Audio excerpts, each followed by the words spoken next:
Hello, good evening friends.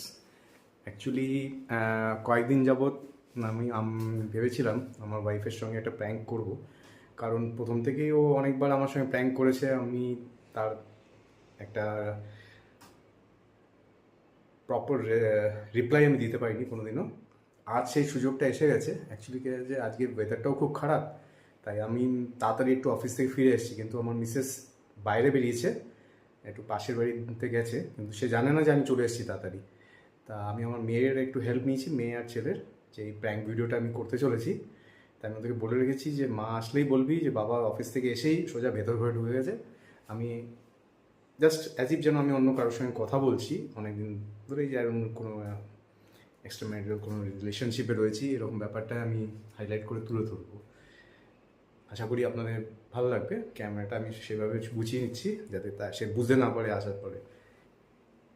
চলুন দেখতে থাকুন। Oh my God! Wow! ক্যামেরাটা তো আমি এখন মোটামুটি সেট করে নিয়েছি।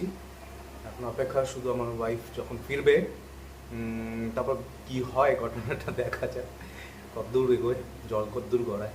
ওকে, লেটস সি। Camera rolling.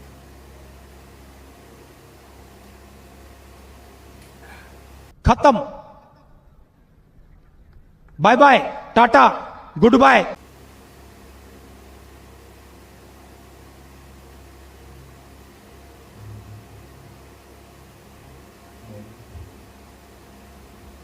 মনে হচ্ছে এসে গেছে।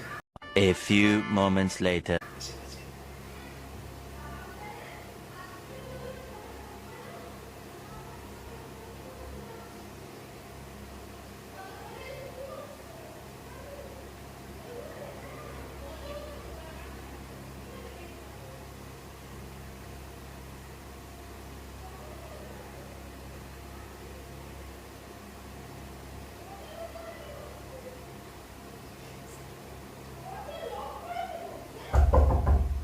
হ্যাঁ, কি হয়েছে?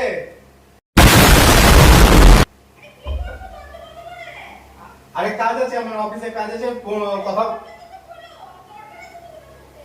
না, এখন না, 5 মিনিট বাদে আসবে।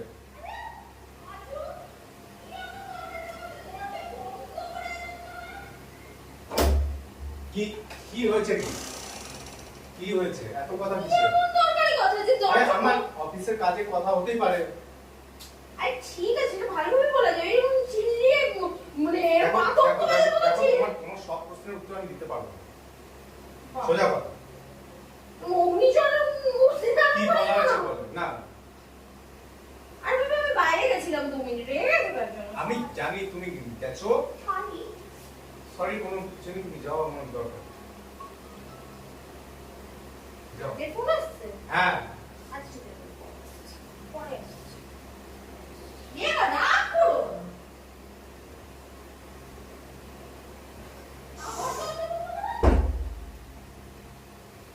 দরজা বন্ধ করবে তো আমার আমার নিজের ব্যক্তিগত কোনো স্বাধীনতা নেই নাকি?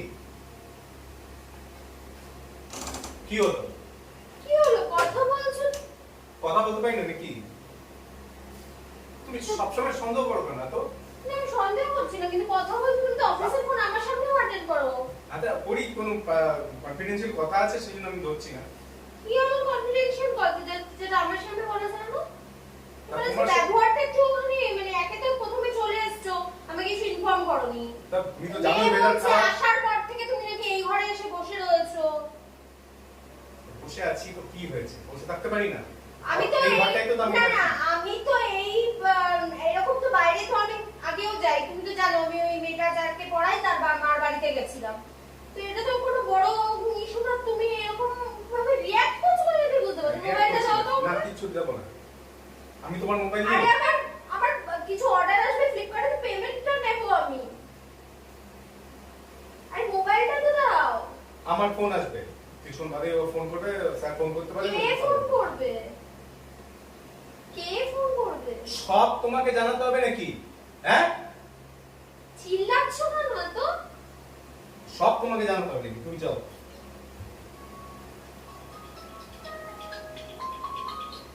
আমি পরে কথা বলছি। কার সাথে পরে কথা বলবো? আরে তুমি যাও না। না আমি যাবো না, আমি এখানেই বসে থাকবো। আমি দেখতে চাই তোমার কোন কনফিডেন্সিয়াল ফোন আসে। এখানেই বসে থাকবে তুমি? হ্যাঁ। এই সোনা, তোমার সাথে আমার বিয়ে হয়েছে, কই এরকম ফোন তো আমি জীবনে কোনোদিন দেখিনি। এই সোনা, সোনা, হ্যাঁ। মাকে বল এখনই যেতে। না আমি যাবো না। শোনা সন্ধ্যে দিয়ে তো একটু বাদে। আমি যাবো না বললাম তো। মেয়ে ছেলে মেয়ের সামনে সিন ক্রিয়েট করবে না। সোনা, আমার সত্যি কথা বলতে ভালো লাগছে না। কি ভালো লাগছে? প্রশ্ন উত্তর দিতে চাই, ব্যাস। মানে না প্রশ্নের উত্তর তো দিতে হবে, ভালো লাগছে না মানেটা কি?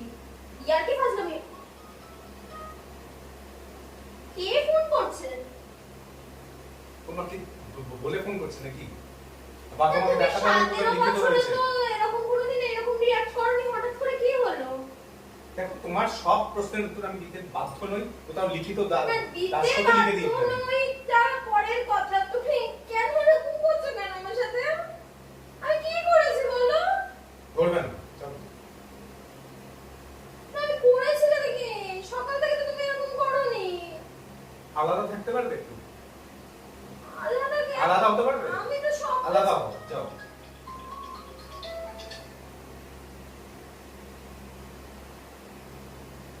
হ্যালো, হ্যাঁ আমি বাদ করছি। তোমায় তোমাদের ফোন করছি। তোমার হ্যাঁ মানে আমি সম্বোধন ওভাবেই করি। কি এমন স্পেশাল যে আমি ছাড়া অন্য কাউকে তুমি তোমায় বলে ডাকছো? দেখো, কিছুটা থাকে, কিছুটা ডিসটেন্স স্পেস মেইনটেইন করো, আর সেটা শুরু করে দাও মেইনটেইন করা, বুঝেছো? অনেক বছর দেখেছি, আর ভালো লাগছে না। আমার বাবা তোমার সাথে এই জন্য বিয়ে দিয়েছে, এরকম করার জন্য? তুমি 17 বছর বাদে এত বড় বড় ছেলে মেয়ে আছে, তারপর তুমি এরকম করে আমাকে আমার উপর চিট করছো? চিট করছি না, আমি একটু ইন্ডিপেন্ডেন্স। কথা বলে নাও, আমার দরকার নেই, আমি বুঝে গেছি।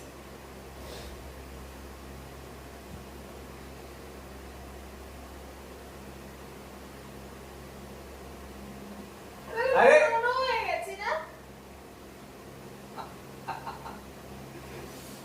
এই সোনা, এই সোনা, মিশন ইজ সাকসেসফুল। তোমাকে আমি প্র্যাঙ্ক করেছি, ক্যামেরা বলতে দেখো। বিনা ক্যামেরাতে প্র্যাঙ্ক করে দিয়েছি। যাও, না ওই দেখো আলমারিতে লোকানো রয়েছে, দেখতে পাচ্ছ?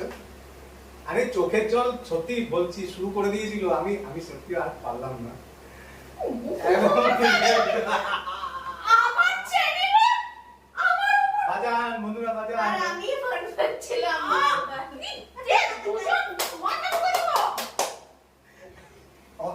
আমি আরো চাইছিলাম, আরো আমার চ্যানেলে আমি ভেবেছিলাম আর একটু বাড়াবো, কিন্তু আমি দেখলাম যে না, এবার গঙ্গা যমুনা সরস্বতী গোদাবরী সব বেরিয়ে যেত।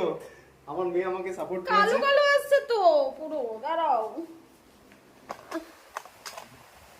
আমার চ্যানেলে প্র্যাঙ্ক, আমি 10টা মিনিটের জন্য বাইরে গেছি, এর মধ্যে দুজনে মিলে প্র্যাঙ্ক ভেবে এক্সিকিউট। বদলা। এবার চোখ থেকে এবার জল এবার বের আমাদের করে আমাদের দিল। আমাদের যেরকম বাংলা আছে না, গোল পোস্টে গোল বরাবর হয়ে গেছে। আমি দুবার দিয়েছি। দিয়েছি। আমি একবার দিয়েছি, আরেকবার দেবো। কিন্তু এরকম করবো না, দাঁড়ান না। এরকম খতরনাক প্র্যাঙ্ক। তুই একে এগিয়ে আছে। আর ফোনটা কে করছিল? মেয়ে। ও আচ্ছা। এরকম আমার সাথে ধোকাদারি, দেখুন ফ্রেন্ডস, আমার চ্যানেলেই আমার উপর ধোকা দিল। ভগবান। আসলে এই সুযোগটা হতো না। আসলে কেউ ওয়েদারটাও আমি প্রথমে আপনাদের বলেছিলাম, ওয়েদারটা সাপোর্ট করেছে আমাকে। আমাকে বলেও নি। সুযোগটা এমন এসেছে যে মেয়ে বললো মা একটু পাশের বাড়িতে গেছে। আরে আমি চট ওই করে আমার মাথার মধ্যে বাচ্চাটাকে plan আপনারা ছিল, জানেন তো যে করতেই হবে। পড়াই, তো বাচ্চাটাকে তো আগের দিন পড়াইনি, তো ওর মা একটুখানি আমাকে কিছু প্রজেক্টের ওয়ার্ক দেখানোর জন্য ডেকে পাঠিয়েছিল যে জিনিসগুলো বাচ্চাটা ঠিকঠাক করছে কিনা, কারণ কালকে আমি পড়াবো। তো ও আমাকে কিন্তু ফোন করেনি, আমি জানি যে ও আসবে 7টা আগে, তো আসবে না। আমি বললাম 10 ঘন্টার মধ্যে ঘুরে চলে আসি, আমি তাই ভাবলাম। এবার এর মধ্যে ঘরে এসে দেখি, মানে গেট দিয়ে ঢুকতে গিয়ে দেখি স্কুটি রয়েছে। আমি তখন ভাবলাম যে কি হলো, স্কুটি রয়েছে, আমি চলে এসেছি। মেয়ে তখন বলছে যে মা বাবা তো এসে ভিতরের ঘরে কথা বলছে। আমি বলছি ভিতরের কথা বলছে। আর সত্যি কথা ফ্রেন্ডস, আজ পর্যন্ত 17 কমপ্লিট হয়ে 18 পড়ে গেছে। ওর এরকম পৃথিবীর কোনো পার্সোনাল কথা নেই যেটা ও আমাকে বাদ দিয়ে করে। ও যদি অফিসের কোনো কথাও থাকে না, সেটাও আমার সামনেই করে, সে যত কনফিডেন্সিয়ালি হোক না। মানে আমিও কোনো কথা ওরকে বাদ দিয়ে করি না, আর ও আমাকে কোনো কথা বাদ দিয়ে করে না। সেই মানুষটা হঠাৎ করে যদি একটা আলাদা ঘরে দরজা পুরো লক করে কথা বলে, অটোমেটিক্যালি বুকটা ছাট করে ওঠে না। আর সবথেকে বড় ব্যাপার হচ্ছে ওকে আমি অন্য কোনো জিনিসই আমি ওকে টুইস্ট মোল্ড করতে পারবো না। ওকে শুধু একটা জিনিসই করতে পারবো, সেটা হচ্ছে আমাদের দুজনের মধ্যে ভালোবাসার যে সেন্টিমেন্টস আছে সেটাতেই আমি একটু পিঞ্চ করতে পারি। ও আমাকে নিয়ে এতটাই পজিটিভ, আমি যদি একটু আমার মানে আউট অফ দ্য ট্র্যাক হয়ে যাই ব্যাস।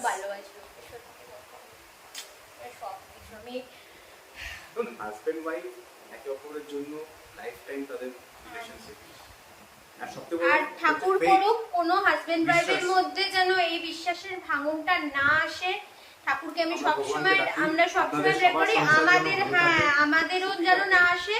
কারো পৃথিবীর কোনো হাজবেন্ড ওয়াইফের মধ্যে এই মানে রিলেশনশিপের দ্বারা যেন বা রিলেশনশিপের ব্রেকআউট। আমাদের মেইন মোটোটা জানেন তো কি এই চ্যানেলটা, যেটা হয়তো ইন ফিউচার হয়তো একটা অ্যাটাচমেন্ট তৈরি করে, যেটা হচ্ছে সেটা হচ্ছে ফ্যামিলি বন্ড। ফ্যামিলি যে রিয়েল। দেখুন আমাদের ফ্যামিলিতে আমার শ্বশুর শাশুড়ি তো নেই। আমার শ্বশুর শাশুড়ি মারা গেছেন, শ্বশুর মারা গেছেন 2020 সালে, শাশুড়ি মারা গেছেন 2021 সালে।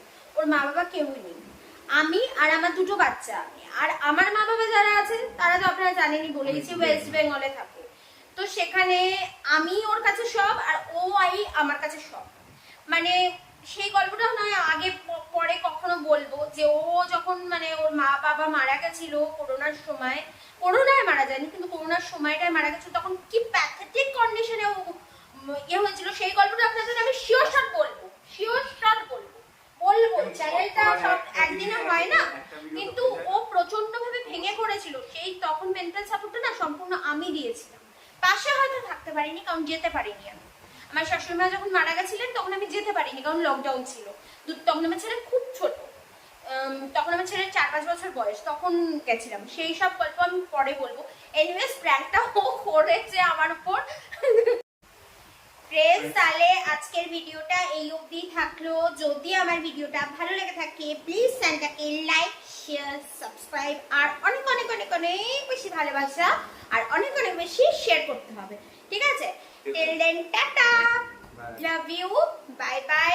কালকে দেখা হচ্ছে নতুন, কালকে না আবার কখনো দেখা হচ্ছে একটা নতুন ভিডিওর সাথে। আর ব্লগ তো রোজ আসছেই।